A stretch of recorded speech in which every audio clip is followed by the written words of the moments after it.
Boa noite a todos. Vamos para mais uma aula. Hoje a gente vai continuar falando sobre o calendário de vacina. Hoje a gente vai falar da vacina contra sarampo, cachumba e rubéola, né, que é a tríplice viral. Vamos dar mais uma focada do que é essa vacina. Então, a vacinação contra o sarampo, a cachumba e a rubéola a vacina é combinada, né, de vírus vivos atenuados, que nem eu já falei nas outras aulas. E o vírus é vivo, atenuado, porém ele não tem a capacidade de desenvolver a doença. Ele só vai estimular o nosso sistema imunológico a criar anticorpo. Então, são atenuados contra o sarampo, a cachumba e a rubéola, né, que é a tríplice viral. Qual que é a idade para vacinação? 12 meses, a partir dos 12 meses. Então, o RN completou um ano de idade e ele já vai começar o esquema vacinal dele. Então, ele vai tomar essa vacina, né, que é a tríplice viral. Em situações de bloqueio da disseminação do sarampo, de acordo com a norma específica, a vacina poderá ser aplicada a partir dos 6 meses de idade. Qual que é essa situação? Eu estou numa cidade, né, num município onde está tendo surto de sarampo, ou surto de cachumba, ou surto de rubéola, né? Igual a gente teve há um pouco tempo atrás o surto de sarampo. Então, se nesse município está acontecendo esse surto, eu poderei administrar essa vacina em caso excepcional, né? A partir dos 6 meses de idade. Então, em situações especiais, né? Eu posso adiantar a administração dessa vacina. Somente nesses casos. Se não tenho surto, não estou tendo caso na minha cidade, é a partir dos 12 meses de idade. Aqui a gente vai falar sobre doses e intervalo. Então, duas doses. A primeira aos 12 meses de idade e a segunda entre 4 e 6 anos de idade. Então, eu fui buscar também, né, no calendário vacinal do Ministério da Saúde, fala lá, né, que as doses têm que ser com 30 dias, né, após a segunda dose e 180 dias da primeira para a terceira dose. Então, dou a primeira dose, né, aos 12 meses, dali 30 dias eu dou a segunda dose. Aí a terceira dose é, muda daí, é 180 dias após para a terceira dose. Então, tá um pouquinho diferente da apostila, mas igual eu falei para vocês antes, cada ano muda o calendário de vacina. Então, antes se preconizava isso, agora já modificou. Então, a primeira dose é aos 12 meses, depois de 30 dias eu dou a segunda dose e para a terceira dose é 180 dias, né? Para você administrar a terceira dose. Então, o intervalo mínimo entre as doses é de 4 semanas, respeitando isso, eu não posso administrar com 3 semanas, né? Se eu tomei dia 5 de novembro, eu vou administrar dia 5 de dezembro, onde completa os 30 dias. Então, a gente tem que respeitar exatamente esse intervalo que se é preconizado pelo Ministério da Saúde. Qual que é a via de aplicação dessa vacina? Subcutânea. É aquela agulha 13x4, né? A dose é 0,5. Contraindicações. Quando que eu não. Que é contraindicado eu administrar essa vacina? RN, né? Ou bebê que tem histórico de manifestação anafiláticas, né? Que é aquela quadro de alergia grave. Aqueles quadros de alergia grave, né? Com é, edema de glote, pode ser aquelas petequias, então quadros graves de anafilia.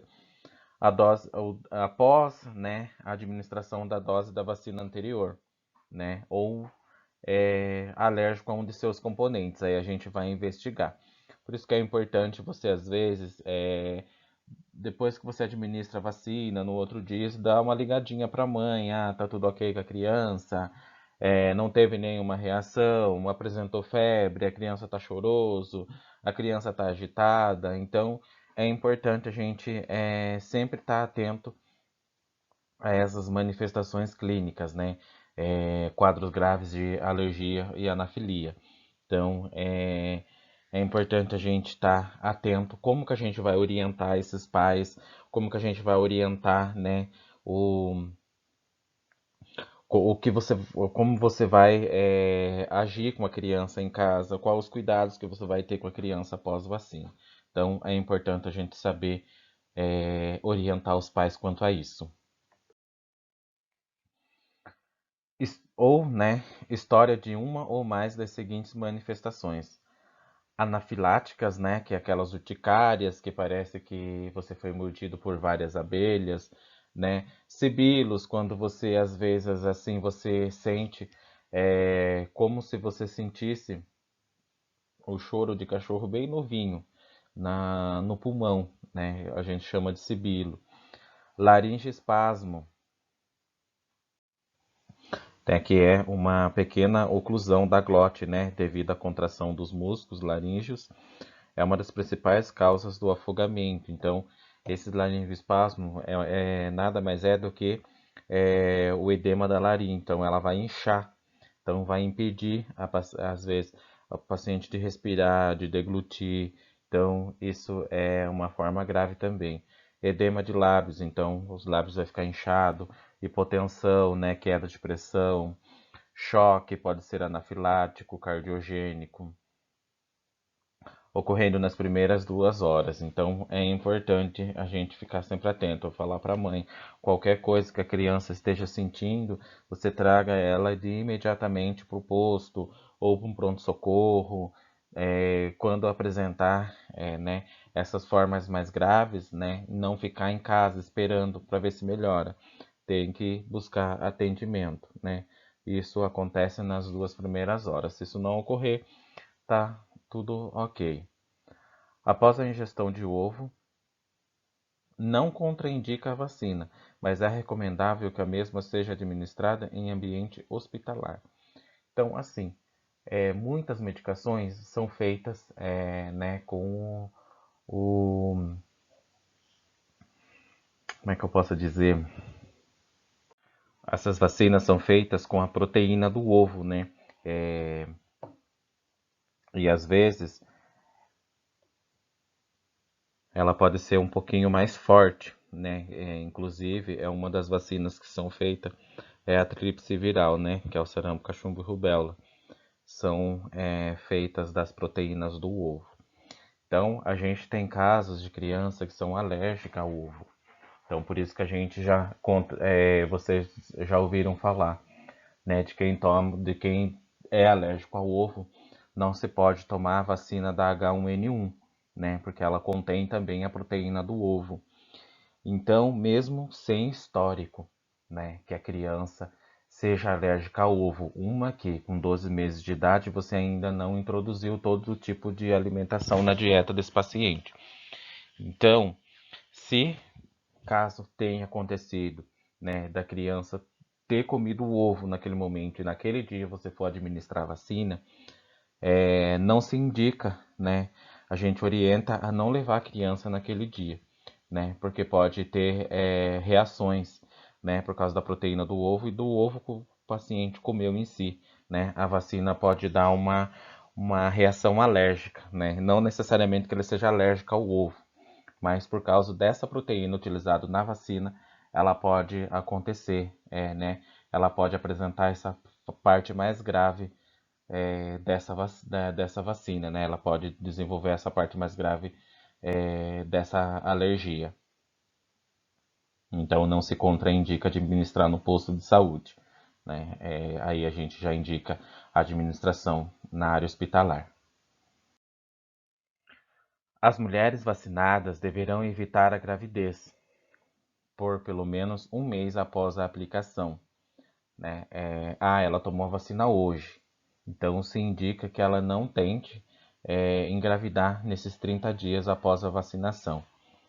Salienta-se que não há registro de casos de síndrome da rubéola congênita decorrente da vacinação anadvertida de gestante, né? Então, mesmo que não tenha esses estudos, né, que indica que a criança desenvolveu, né, essa síndrome da rubéola após a vacinação, mas mesmo assim a gente tem que tomar esse cuidado. A gente não indica então que essa mulher tente engravidar então nesse período, porque é o período que você administrou a vacina, o seu corpo vai criar anticorpo. Então, nesse período, o seu corpo está ali com o vírus vivo da vacina no seu organismo, e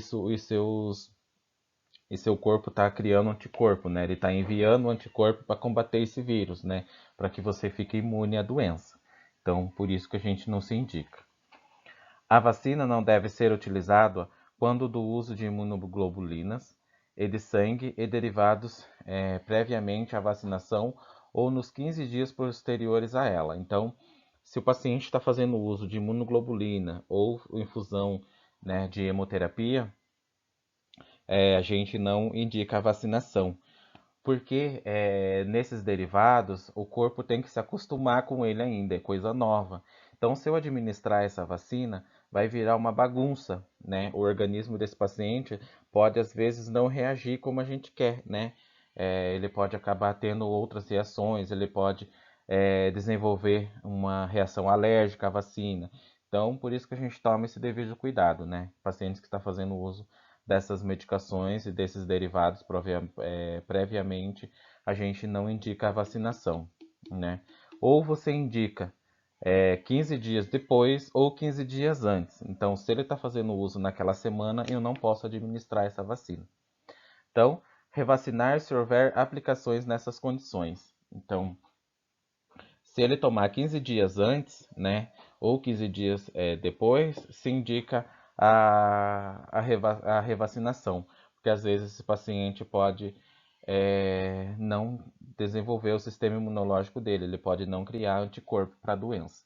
Então, nesses casos, a gente espera mesmo o seu devido tempo, né? A gente preconiza esperar esse intervalo. Qual que é a conservação da vacina? Entre 2 e 8 graus positivos. Então, eu não posso mantê-la em 1 e nem em 9. É entre 2 e 8, exclusivamente nessa temperatura. Sempre focar nas temperaturas das vacinas. Que nem estão falando agora, né? A vacina da Covid, ela vai ser mantida em 70 graus negativos. Então, para vocês terem noção, se eu armazenar ela em 50 graus ou 20 graus negativos, igual a gente tem a outros tipos de vacina, né, eu posso estar perdendo o componente ativo dessa vacina. Então, exclusivamente eu tenho que respeitar, né, a norma, respeitar o que o PNI, né, o Programa Nacional de Imunização, preconiza. Então, é manter essa vacina de 2 e 8 graus. Após a diluição, deve ser aplicado no prazo máximo de 8 horas, desde que mantidos em temperaturas adequadas. Então, diluir a vacina, eu tenho 8 horas para administrar, ou seja, eu vou ter vacina hoje, então eu abro 8 horas da manhã, antes de eu encerrar o meu expediente, eu tenho que desprezar, eu tenho que jogar fora. Porém, eu tenho que manter essa temperatura de 2 e 8 graus, né? Mesmo assim, adotando cuidados que evitem sua contaminação, né? Higienizar as mãos antes de pegar o produto, higienizar após, cuidado na hora de aspirar, né? Eu não contaminar a agulha, eu não contaminar essa seringa, eu não colocar, né, a minha mão, né, no bisel da agulha, né? Eu tomar esses devidos cuidados. Então, evitando esses cuidados, eu posso utilizar até por 8 horas, né? Mas se eu não tomar esse devido cuidado, eu tenho que abrir e jogar fora. Isso é perca de imunizante. Então, isso é perca também pro meu local de trabalho. Então, eu tenho que tomar esse cuidado. Então, sempre falar para vocês, higienizar as mãos, né? Álcool em gel nas mãos, sempre manter o meu local limpo, manter minha geladeira organizada, tomar cuidado com a temperatura da minha geladeira, né? Se é para manter de 2 a 8 graus, eu tenho que manter de 2 a 8 graus.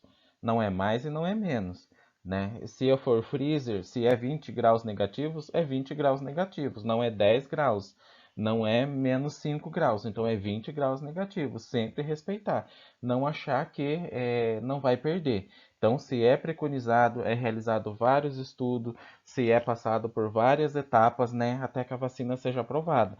Igual vocês estão acompanhando a vacina da Covid. Todas essas vacinas passou é, pelo mesmo processo. Então, por isso que o cuidado tem que ser tomado redobrado. E as dosagens, às vezes, saem muito caro para o município. Então, para que eu não perca dinheiro, né, que o meu posto de saúde não seja cobrado, né, que eu não seja cobrado por desperdício, às vezes, de imunizante. Então, a gente tem que tomar esse devido cuidado. Então, a aula de hoje foi a página 11 e 12. Bons estudos a todos, né? Dúvidas estou à disposição no WhatsApp, como vocês sabem.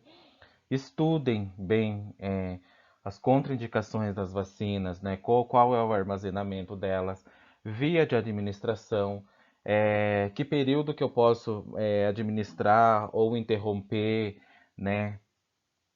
Qual é as doenças que a vacina vai combater. Então, isso é importante vocês saberem, tá? Qualquer dúvida, então, vocês podem estar me chamando. Boa noite, boa aula a todos.